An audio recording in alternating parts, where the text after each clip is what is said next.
Insomnia ये basically किसको कहते हैं, इसकी सही डेफिनेशन क्या है? देखें जी, इंसोम्निया एक ज़हनी व नफसियाती मर्ज़ है। इसमें आम तौर पे अगर किसी को नींद नहीं आती, यानी कि बहुत कोशिश करता है नींद नहीं आती, उसके अलावा अगर किसी की आंख खुल जाती है, सोता है, नींद बरकरार नहीं रख सकता, या जितना सोना चाहिए एक नॉर्मल इंसान को 6 से 8 घंटे तक सोना चाहिए, अगर एक शख्स 6 से 8 घंटे तक नहीं सो सकता, उसके अलावा नींद नहीं आती, या फिर नींद आती है सो के उठने के बाद उसको फ्रेशनेस महसूस नहीं होती, तो ये इस कैफियत को हम इंसोम्निया कहते हैं। बेसिकली इंसोम्निया एक मर्ज़ है। अगर तो देखें किसी को बार बार मसला नींद का हो रहा है, तब हम इसको कहेंगे कि वो नींद के आर्जे में, इंसोम्निया में मुब्तला है। बाज़ औक़ात ऐसा होता है हमारा सोने को दिल नहीं करता, तो कोई बात नहीं, नहीं करता। कभी कभी ये होता है कि हमें बहुत ज़्यादा नींद आ रही होती है, तो ये सारी चीज़ें नॉर्मल होती हैं अगर ये कभी कभी हों। लेकिन अगर ये मुसलसल हो रही हैं, नींद नहीं आ रही, बहुत कम नींद आ रही है, नींद बरकरार नहीं रख पा रहे, और उसके अलावा नींद के लेने के बाद आपको फ्रेशनेस महसूस नहीं हो रही, तो ऐसी कैफियत को हम इंसोम्निया कहते हैं। सर, ये आम नींद के मसाइल और इस बीमारी की अलामत में क्या फ़र्क है? देखिए, जहाँ तक आम नींद की बात है, तो जैसे मैंने आपको बताया कि कभी कभी अगर हमें नींद ना आए तो कोई बात नहीं, कभी इंसान बहुत ज़्यादा थका होता है तो नींद बहुत ज़्यादा आती है। अच्छा, कुछ इंसान ऐसे होते हैं कि कोई बहुत ज़्यादा थका है तो नींद कम हो जाती है, स्ट्रेस है, कोई वक्ती टेंशन है, कोई घर में किसी का झगड़ा है, या कोई और किसी के माइंड में अगर कोई बात फंसी हुई है, या अगर सुबह कोई इंपॉर्टेंट मीटिंग है, कोई असाइनमेंट है, तो आमतौर पर इंसान को स्ट्रेस वगैरह में नींद नहीं आती। तो ये अगर इस तरह के मामलात की वजह से नींद नहीं आ रही और कभी कभी ये हो रहा है, तब ये आम बेख्वाबी की कैफियत है, जिसमें कोई बीमारी वाली बात नहीं है। इंसोम्निया में ये चीज़ें रेगुलर होती हैं। बहुत सारे ऐसे लोग हैं, हमने देखे होते हैं कि वो नींद में बातें कर रहे होते हैं, इसको स्लीप टॉकिंग कहते हैं। ये भी एक इंसोम्निया से ही एक रिलेटेड मसला है। बहुत सारे लोगों को आदत होती है वो नींद में चलते हैं।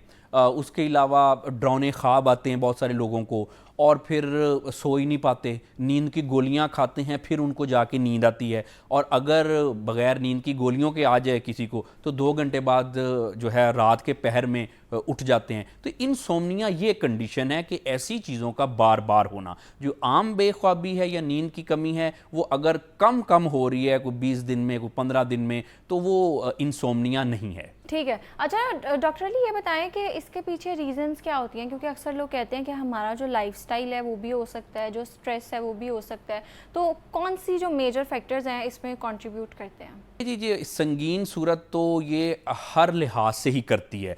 नींद ये जानने की अल्लाह ताला की बहुत बड़ी नेमत है।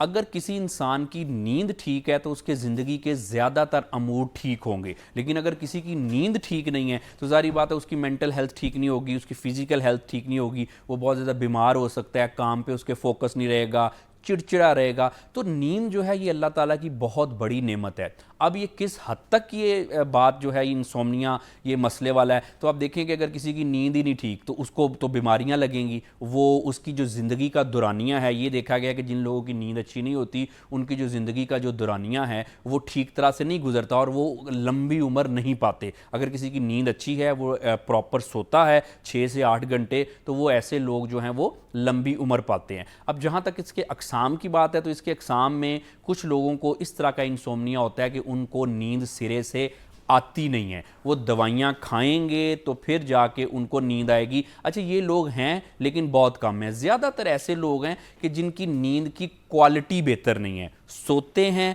लेकिन सोते सोते कभी खुद से बातें कर रहे होते हैं, ख्वाब आते हैं। ख्वाब आना कोई बुरी बात नहीं है, लेकिन अगर एक हद में आए, उसके बाद आप देखें कि उनको जब भी ख्वाब आते हैं तो दिन में ख्वाब याद नहीं रहते। तो ये जो मामलात हैं, एक तो क्वालिटी डिस्टर्ब हो जाना, ये इंसोम्निया की एक किस्म है, नींद का दुरानिया पूरा है, क्वालिटी ख़राब है। दूसरे में नींद का दुरानिया ही बिल्कुल ख़राब है कि आपको लेट से अगर 6 से 8 घंटे सोना चाहिए तो आप उतना नहीं सो सकते। तीसरी जो इसकी इकसाम है उसमें यह है कि आपकी नींद जो है वो वक्फों में होती है, यानी कि आपका जो सर्केडियन रिदम है, जो बायोलॉजिकल क्लॉक है इंसान का 24 घंटे का, वो डिस्टर्ब होता है। तो इस तरह की इसकी कुछ अकसाम हैं। ठीक है। जो आम हमारी कभी कभी स्लीप पैटर्न हमारा डिस्टर्ब हो जाता है, उसमें और इंसोमिया में बेसिकली हम डिफरेंशिएट कैसे कर सकते हैं? जो क्वालिटी स्लीप है वो इंसान के लिए बहुत ज़्यादा ज़रूरी है।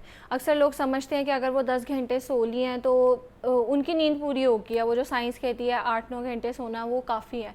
लेकिन ये भी कहा जाता है कि हमें टाइम पे सोना है, हमने प्रॉपर स्लीप लेनी है। तो क्वालिटी स्लीप और क्वांटिटी स्लीप, इन दोनों में क्या डिफरेंस है? देखिए, जहाँ तक बात है क्वालिटी क्वालिटी और क्वांटिटी स्लीप की, तो अक्सर हमने देखा होता है कि बहुत सारे लोग ये शिकायत करते हैं कि काफ़ी देर सो लिया लेकिन फिर भी थकावट है, थके थके हैं, फ्रेश नहीं है, यानी कि ज़रूरत से ज़्यादा भी सो लिया, कोई 10 घंटे सो लिया, 12 घंटे सो लिया। तो ये है कि एक स्लीप की क्वालिटी कि आप ज़्यादा भी सोते हैं लेकिन उसमें जो क्वांटिटी बहुत ज़्यादा है आपकी, लेकिन क्वालिटी नहीं है। अब क्वालिटी स्लीप क्या होती है कि ऐसी स्लीप जो कि नींद के मतलूबा जो अहदाफ हैं उसको पूरा करे। मसलन नींद कब आती है इंसान को? जब इंसान थका होता है या फिर जब रात के सोने का टाइम है। तो ये एक अल्लाह ताला की कुदरत है, कुदरत का निज़ाम है कि जब इंसान का जिस्म जो थक जाता है तो उसमें मुख्तलिफ़ किस्म के जो केमिकल चेंजेस होते हैं, उसके वजह से हमें नींद आती है। तो अब क्वालिटी स्लीप ये है कि जो नींद का मकसद है, जो खुदा ने नींद का मकसद बनाया है कि हम सोएंगे,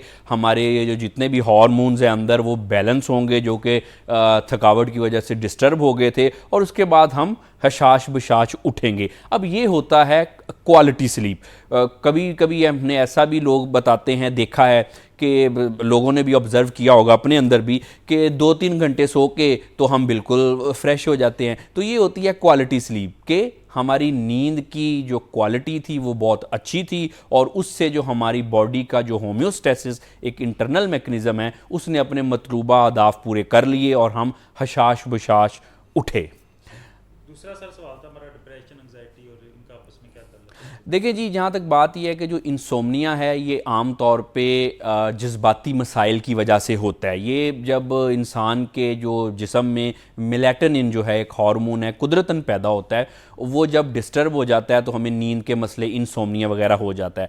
अब ये जो मेलाटोनिन का डिस्टर्ब होना ये कोई एक दिन में नहीं होता, इसकी मुख्तलिफ़ किस्म की वजूहात होती हैं। एक इसमें तो वजह ये जो स्ट्रेस, एंग्जाइटी, डिप्रेशन है। अगर किसी को स्ट्रेस, एंग्जाइटी, डिप्रेशन या कोई जज्बाती मसले या इसके अलावा और भी कोई ज़हनी व नफ्सियाती मसाइल होंगे तो इस वजह से इंसोम्निया होगा, क्योंकि आमतौर पे हमारा जो नॉर्मल हार्मोन जो होता है मेलाटोनिन वो डिस्टर्ब होता है। अब इसके अलावा और भी बड़ी वजूहात हैं, ये तो इंसोम्निया की एक बड़ी वजह होगी। अब दूसरा कुछ फ़िज़िकल मसले भी होते हैं। आमतौर पे अगर ये देखा गया है कि अगर किसी को आर्थराइटिस है या उसके स्टमक में कोई एसिड रिफ्लक्स का जो इशू है या फिर कोई कार्डियोवास्कुलर डिजीज़ हैं दिल की, तो उसकी वजह से भी हमें नींद में मसला होता है और उसकी वजह से भी इंसोम्निया हो जाता है।